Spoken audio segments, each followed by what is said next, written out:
Now, you see what Trump promised? What do y'all think are the chances of him doing this? Trump promised big plans to flip Black and Latino voters. And again, pay very close attention because we got Black and Latino being dumped into the same bucket. All right. Everybody else gets treated as an individual. We're not supposed to see race or ethnicity. So when we're mixed into another group, it just doesn't matter and we disappear, which is the whole idea behind that. Many Republicans are waiting to see them. Now, here's my thing, right? Shout out to Jay Bird. What's good with you, bro? These are the very people that complain about DEI, but look at them going after DEI. We don't want DEI. We don't want DEI. If you're not a white heritage American, you're not qualified for anything. Well, if that's the case, I don't think that they're qualified to get votes for free. They shouldn't get votes handed to them if you don't want DEI, right? So DEI is acceptable when it comes to whoever's votes they'll grift for. Would you guys agree? That's what this is saying. If you guys agree, give me a thumbs up. If you guys disagree, give me a thumbs down. Shout out to DSB. DSB says, I bet Trump smells like old Cheetos and an old sock. You see that thumbnail picture that I got? That was the best one I could find. That was the best one I could find. I did my best. Tried to give some good representation. You know what I'm saying? So now here it says Donald Trump says he wants to hold a major campaign event at New York's Madison Square Garden featuring Black hip hop artists and athletes. Why? Why? Why? Let me ask you guys this. Are you more likely to pay attention to anything that Trump has to say if there's quote unquote Black hip hop artists and Black athletes there? What is that going to do? When it comes to anybody else, is that what they do for bringing people out, is get some athletes and some celebrities? Is that what they do?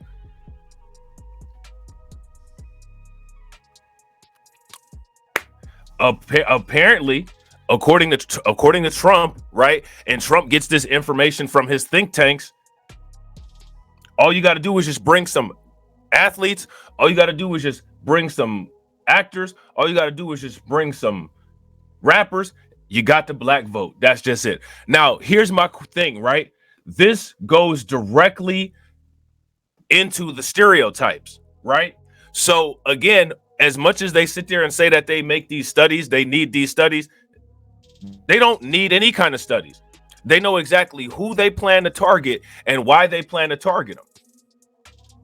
So again, my question for you guys is, why is it that Trump thinks that this kind of outreach will bring anybody? And again, shout out to Torian, because Torian been going hard on this topic too. I think he just dropped the video about the Black Republican, or the Republican failed Black outreach.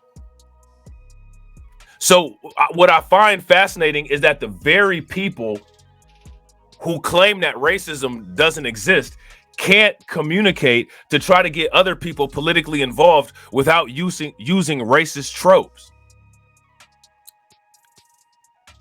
Isn't that ironic? If that's irony, then give me a thumbs up. If it's not, then give me a thumbs down. Who's gonna vote because Trump puts together a Summer Jam concert?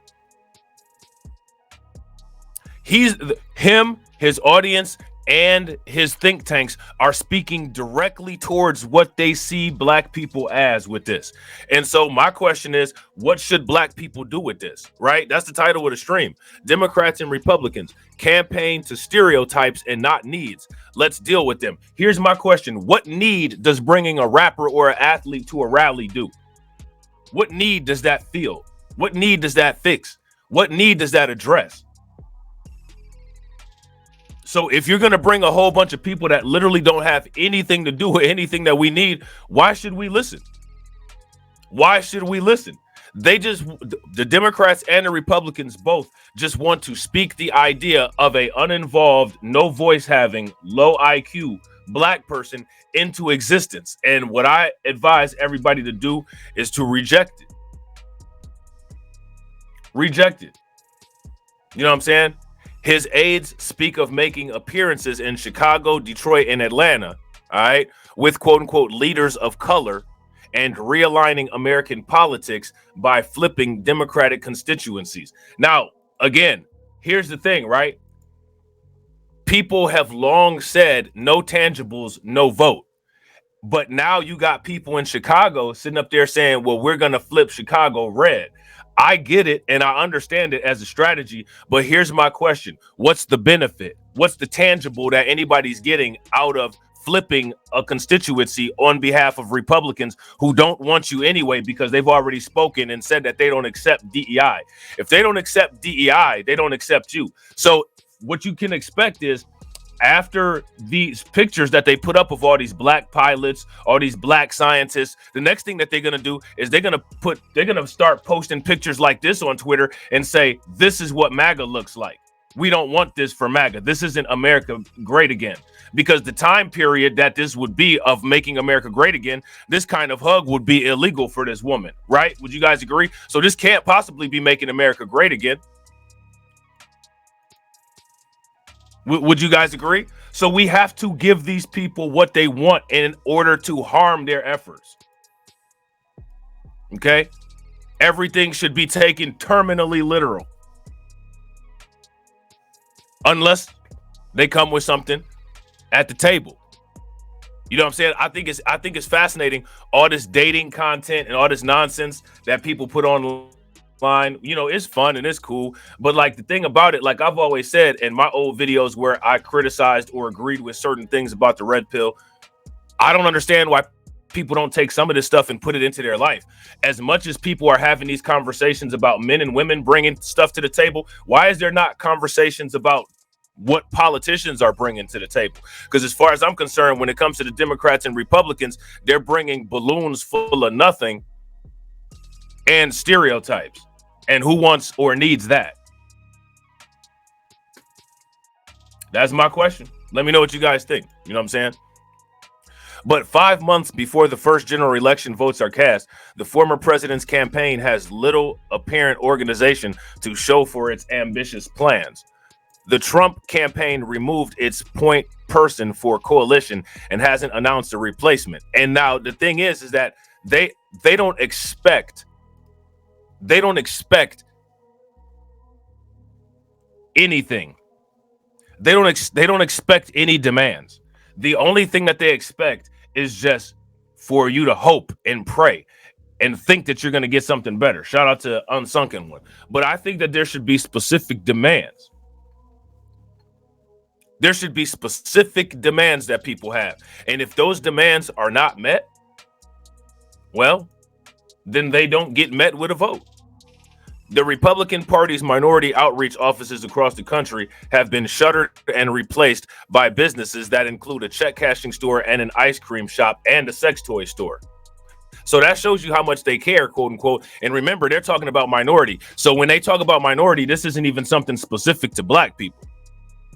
We're supposed to just blend in with everybody else. That's the expected result. Would you guys agree? Shout out to iShine for subscribing. And campaign officials concede that they are weeks away from rolling out any targeted programs. Okay, so again, what would be the target? Let me ask you guys this: as a Republican, as a conservative, how do you campaign towards a group of people who you feel should be blocked out of the political process anyway? Because when it comes to us politically, anything that we request from a politician is a handout. How does that work? So what they've been saying for decades is that anything that we feel that we should be able to campaign for or that we should be able to demand from our politicians, we're asking for a handout. So for one, they don't want us because we all are DEI. And for two, anything that we expect from a politician is just a handout, which means if you ask me, they shouldn't get anything. If you guys agree, give me a thumbs up. If you guys disagree, give me a thumbs down. And shout out to Janesta for being a like enforcer. Make sure you guys throw some like enforcers in the chat for Janesta. Appreciate you, Janesta. And also, if you guys are not part of the Discord, please take a moment, hit that link that's pinned in the comment section and join the Discord. It's not one of those messy Discords where it's all kind of insanity going on. We actually talk about important stuff in there.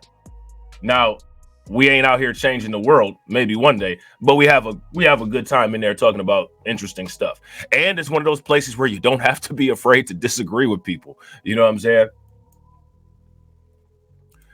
So now here it says the presumptive Republican presidential nominee has struggled to navigate a messy transition into the general election plagued by staffing issues, his personal legal troubles, and the Make America Great Again's movement's disdain for quote unquote so-called identity politics, which is interesting, right? Because one of the first things that you will hear a lot of these people say is that anytime anybody's demanding specific demands, it's identity politics. But let me ask you guys this question. Aren't all politics by definition identity politics?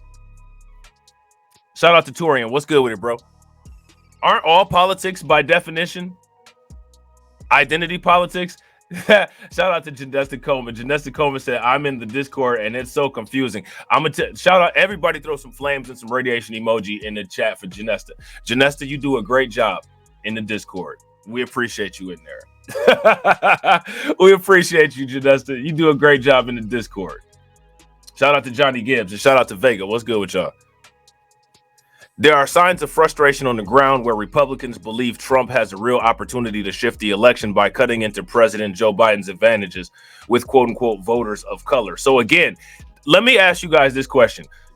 Would you all say that each voter of color, quote unquote, constituency has their own pattern and their own specific needs and interests? Would you guys say that? Would you guys say that the needs and interests of Asian voters and Latino voters are different than the needs and issues of Black voters? Would you guys say that? Now, the thing that's interesting is that when all these other groups of voters talk about their issues are celebrated and looked at as specific needs that need to be addressed. Shout out to Black Spider. What's good with it, Black Spider? But when it comes to us, we're supposed to be quiet and erase our own identity. Have you guys noticed that? Have you guys noticed that? To be quite honest, Republican Party does not have a cohesive engagement plan for Black communities, said Daryl Scott, a Black pastor and longtime Trump ally who co-founded the National Diversity Coalition for Trump. Shout out to Kid Gravity. Kid Gravity, you still in here? Isn't Daryl Scott that conservative that you had on the panel the one time? He actually seemed like he was a pretty cool dude. You know what I'm saying? That Daryl Scott, if that's the person that I'm thinking of. What it has are conservatives in community of color who have taken it upon themselves to head our own initiatives. All right. Now, and also that the Daryl Scott dude, he was on the panel that Kid Gravity held, and I was on there. He actually seemed like he was honest too about criticisms of the conservative party. He didn't seem like one of them people that just sit up there and, you know what I'm saying, lie and make stuff up.